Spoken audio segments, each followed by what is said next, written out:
Que bom! Estamos no segundo mês da nossa reflexão para os dias 18, para intensificarmos a riqueza e a beleza da nossa aliança de amor em Shansta. Hoje nossa oração inicial vai ser o Evangelho do dia. Se você está com a sua Bíblia, João 4, 43 a 54. Depois daqueles 2 dias, ele partiu de lá para a Galileia. O próprio Jesus havia testemunhado que o profeta não é honrado em sua própria pátria. Quando, pois, ele chegou à Galileia, os galileus o receberam, tendo visto tudo o que ele fizera em Jerusalém por ocasião da festa, pois também eles tinham ido à festa. Ele voltou novamente a Caná da Galileia, onde transformara a água em vinho. Havia um funcionário real, cujo filho se achava doente em Cafarnaum. Ouvindo dizer que Jesus viera da Judeia para a Galileia, foi procurá-lo e pedia-lhe que descesse e curasse seu filho, que estava à morte. Disse-lhe Jesus: se não virdes sinais e prodígios, não crereis. O funcionário real lhe disse: Senhor, desce antes que meu filho morra. Disse-lhe Jesus: vai, teu filho vive. O homem creu na palavra de Jesus, que Jesus lhe havia dito, e partiu. Ele já descia quando seus servos vieram-lhe ao encontro, dizendo que seu filho vivia. Perguntou então a que horas ele sentira melhor. Eles lhe disseram: ontem, à hora 7, a febre o deixou. Então o pai reconheceu ser precisamente aquela a hora em que Jesus lhe dissera: teu filho vive, e creu, ele e todos os da sua casa. Foi esse o segundo sinal que Jesus fez ao voltar da Judeia para a Galileia. Palavra do Senhor, glória a vós, Senhor. Então você pode fazer a meditação, uma Lexio Divina inteira, mas hoje eu queria só frisar que se não virdes sinais e prodígios, não crereis. Vamos pensar na simplicidade que a mãe desceu no santuário. Essa simplicidade sem muitos sinais. E a nossa aliança de amor parte desse princípio que nós vamos ver agora. Partindo do que nós vimos, que nossa sociedade e hoje o Evangelho mostra que todos nós queremos sinais e milagres. Padre Kentenich disse: a Mãe de Deus deve descer. Para quê? Para que a fidelidade e a aliança, mas também a sua, se perenizem. Uma aliança de amor, uma comunhão entre nós e a Mãe de Deus. Visto na nossa perspectiva, desprendo-me, dou o meu amor, entrego o meu amor ao contraente da aliança, a fim de que ele o transmita. Essa é uma relação de aliança. Doar-se e não só a proteção que a mãe nos dá pela aliança de amor. E nós estamos então continuando com o nosso livro Vivendo em Aliança, para mostrar que a aliança ela é concreta, por isso o nome Viver em Aliança. E hoje cabe a nós a introdução a Shansta. Lembrando que o movimento de Shansta surge numa época de mudança e transformação. É o contexto da vida. Nós, como família de Shansta, estamos trabalhando o diálogo com a vida. Então é importante saber que Shansta sempre vai ao encontro da nossa vida concreta. E a aliança de amor é essa vivência tão bela, tão real. Pai Fiodor fala que a aliança de amor é mais concreta que uma mesa na vida dele. Então, esse mundo em transformação. Na carta Gaudium et Spes, um documento da igreja, melhor dito, a igreja aponta as manifestações do tempo atual como um grande boom, um conjunto de ciência e tecnologia. ela fala de uma aldeia global e que as pessoas cada vez mais estão isoladas e com uma crise pessoal. Nós não precisamos de ir muito longe para perceber dentro de nossas famílias essa crise, esse isolamento diante da tecnologia. Mas o pai fundador já disse em 1912 que nós não iríamos retirar a tecnologia, mas quanto mais avançarmos na tecnologia, que é imprescindível, mais avançarmos no conhecimento de nós próprios. E, continuando a nossa reflexão, a técnica e o progresso não nos dão uma resposta às inquietudes fundamentais. O nosso crescimento não é comparável com nenhuma época histórica. Os documentos da igreja falam de uma mudança de época. Não uma época cheia de coisas novas, não. Uma mudança de época. E nossa igreja não é uma igreja temerosa, que não sai da sacristia, já diz Puebla, mas que anuncia a pessoa e a mensagem de Cristo exatamente nesse contexto que estamos vivendo. E o documento Gaudium et Spes ainda diz que as alegrias e as esperanças, as tristezas e as angústias dos homens do nosso tempo, são elas as alegrias e esperanças dos discípulos de Cristo. E nós diríamos, nós discípulos de Cristo e Shanstatianos, voltando ao evangelho de hoje, esperamos sinais? Esperamos milagres? O que Shansta quer nos ensinar nesse tempo que procura o imediatismo, nessa sociedade líquida que pede milagres? Deus intervém na história, dando sempre uma resposta vital e acentuações pedagógicas. E Shansta situa-se nesse contexto. Shansta é um movimento pedagógico e tem caminhos concretos, inclusive de santidade para cada um de nós. Padre Kempis olhou nossa época com os olhos de Deus e viu uma luta apocalíptica. Já viu uma transição histórica, porque ele é um grande profeta dos nossos tempos. Ele assinala que através das grandes convulsões do tempo moderno se faz presente o mal radical. Nossa cultura está separada de Deus, fugiu da casa do Pai. E nessa desumanização e massificação, Shansta nos convida à pedagogia do vínculo, como é atual nosso pai fundador, como grande pedagogo deste tempo.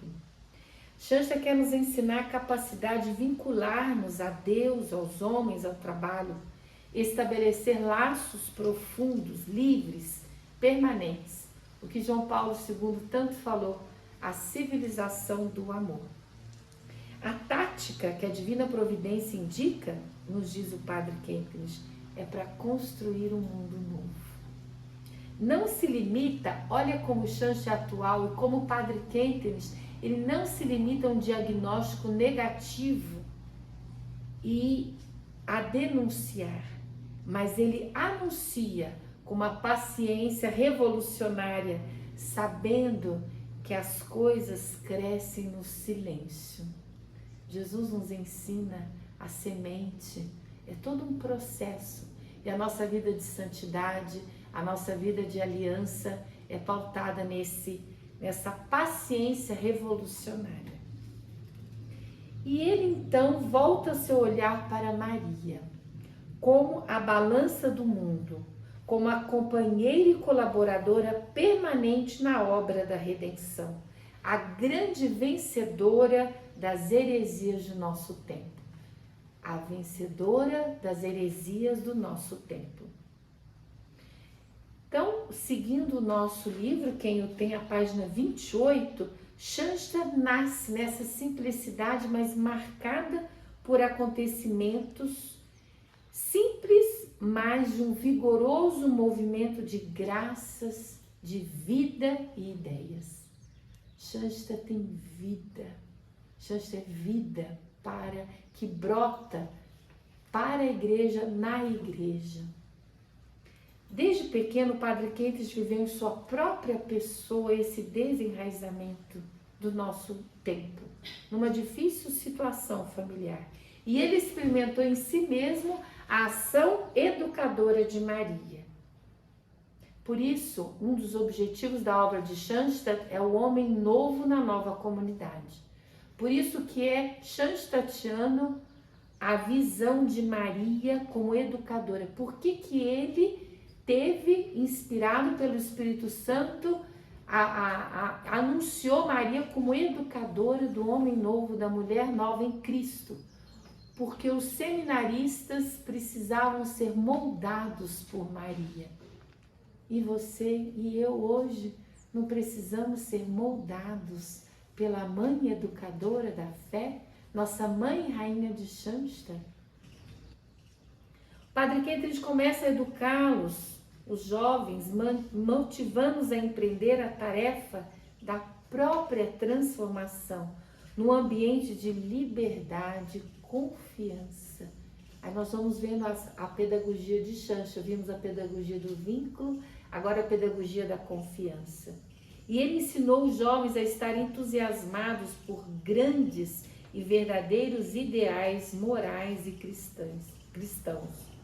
Sua experiência própria foi uma visão do papel de Maria, pessoalmente, como mãe e educadora.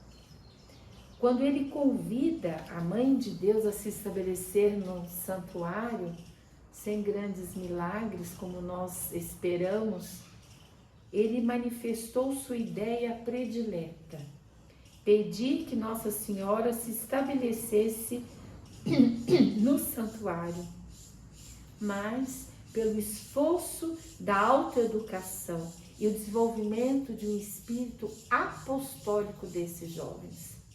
A presença de Maria devia ser garantida pela santidade da vida diária, uma vida heróica no seguimento a Cristo. Quem ainda não entendeu que a Mãe de Deus gera Cristo em nós, por isso a cruz da unidade, ela aos pés da cruz, genitora, portadora de Cristo. A história se encarregou de demonstrar que o Padre Quentes não se enganou, porque o plano de Deus, ele estava sintonizado, o Padre Quentes, com o Espírito Santo. Então, nós vamos perceber que o santuário é um ateliê da Mãe Educadora. Ela acolhe e transforma a partir do santuário e nos envia como apóstolos ao mundo.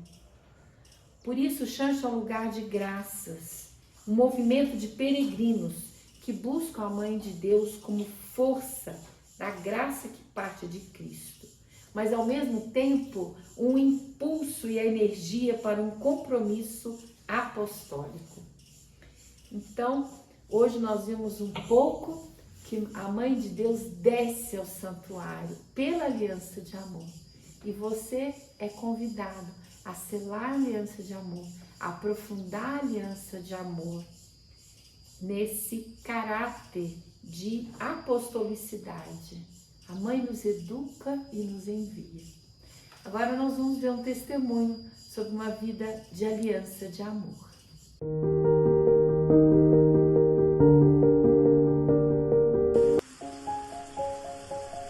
Nos comprolepia.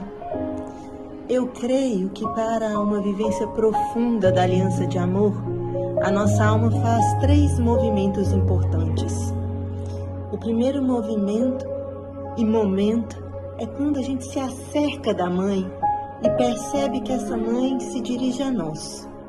Essa Mãe fala sobre a minha história de vida, sobre as minhas dores e alegria, sobre o meu fracasso e sobre as minhas conquistas, sobre as minhas expectativas e sonhos. Eu percebo que essa Mãe está comigo em todas as fases, em todas as estações da minha vida, assim mesmo como ela esteve em todas as estações da Via Sacra, silenciosa, imperceptível ao lado de seu filho. Ela esteve todo o tempo ali, porque o seu coração imaculado sempre foi um com o coração sagrado de Jesus. Quando eu percebo tudo isso, fica tão claro. Aos pés da cruz ela foi feita a minha mãe, é sobre mim. Então eu preciso responder na minha individualidade, na minha singularidade, especialmente na minha liberdade. É preciso que eu responda sim a esse convite de amor. E quando eu digo sim, eu selo com ela a nossa aliança de amor. Nós trocamos de coração. Eu passo a pertencê-la e agora ela também me pertence. É sobre mim. É o primeiro movimento da alma. Mas quando eu selo essa aliança de amor e vem sobre mim as graças do abrigo espiritual e da transformação interior, o meu coração se abre. Eu saio de mim e eu percebo que sim, é sobre mim, mas é sobre o outro também. É sobre mim, mas é sobre mim como igreja do seu filho. Maria me insere então na igreja de uma maneira muito mais profunda e derrama sobre mim a graça da fecundidade apostólica. Eucaristia não é mais apenas comunhão, agora é lava-pés. Eu passo a servir como Maria serviu a igreja nascente, como Maria recebeu o Espírito Santo em meio aos apóstolos. Agora já não sei se sirvo porque amo ou se amo porque sirvo. Agora sou oblação, dom e sacrifício. E assim dou carta branca a Deus por meio de Maria. Podes dar-me cruz, sofrimento e aflição.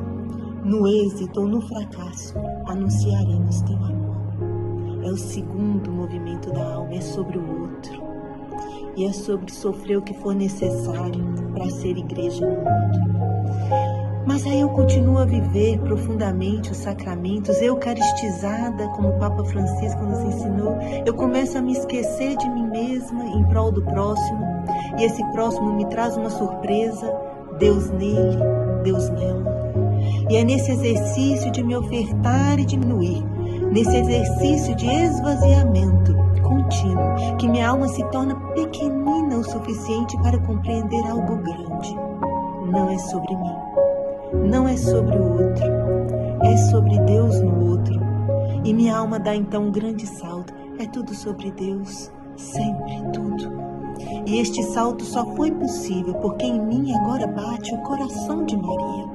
Um coração que amou e ama a Deus com toda a sua alma e com todas as suas forças. Passo a viver como Maria. Já não sou mais oblação, agora sou imolação. Paire ante nosso olhar e forme toda a nossa vida, o ideal para o qual teu amor nos criou. Nele concentremos toda a força. É aí, nesse ideal pessoal, que nasce o novo homem e nasce a nova mulher. É aí que tudo se faz novo.